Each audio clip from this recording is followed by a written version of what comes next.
Welcome to The Real, Episode 9, Judge Me, It's Cool. If there's one subject for which the concept of the real was created, it's this one, judging.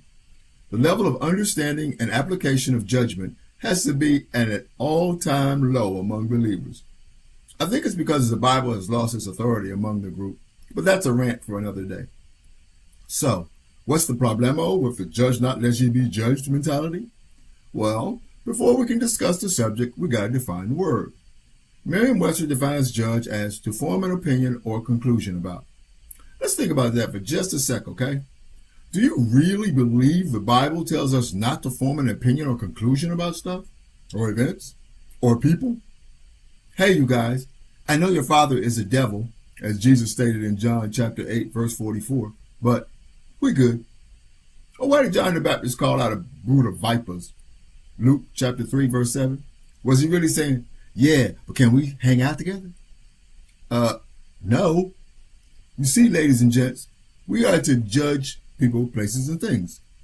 It's the way we judge them, the standard we use to form those opinions and conclusions. You know what that process is called? Discernment.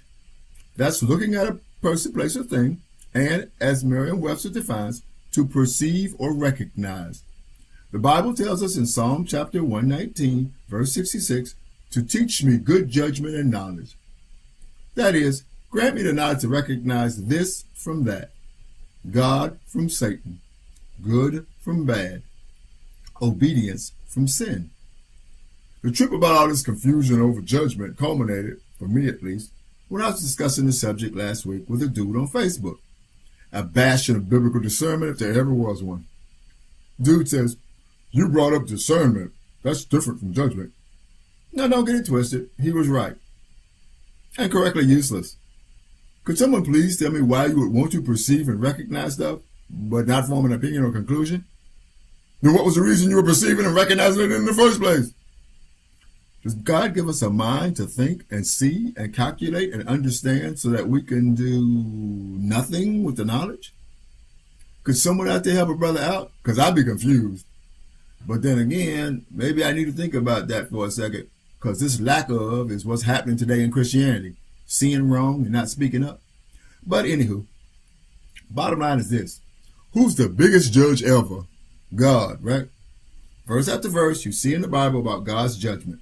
Old Testament, the Gospels, the Epistles, God's judgment is everywhere. What does it say in Hebrews 9, verse 27? Something about everybody going to die, and then what? Judgment.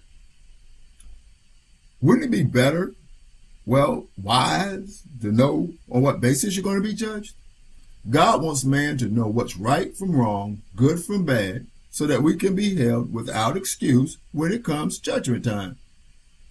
Well, please tell me how we are to do that if we cannot come to a conclusion. A comparison of something in relation to the standard God creates. To discern and then judge? Simple. Because I don't want to be accountable to the judge or inform my brother that he has to be held accountable to the judge. That's not me judging. I'm just the messenger. And while we may not be able to perceive or recognize the motives of someone, we can sure shoot and perceive or recognize their actions. But no, let me keep sinning and my brother keep sinning so that we may enjoy life and then roast in hell. I guess the fact that Paul says we who are in the church are to judge those who are in the church, 1 Corinthians chapter 5, verse 12, is some minor offshoot of patting each other on the back and telling each other how blessed and holy we are. As for me, if you're holding me to a biblical standard that's going to keep me out of hell or increase my eternal reward, please judge away, powdered wig and all. I know it's unwanted, it's uncomfortable, it's inconvenient, it's real. Welcome to The Real. Until next time, ever forward.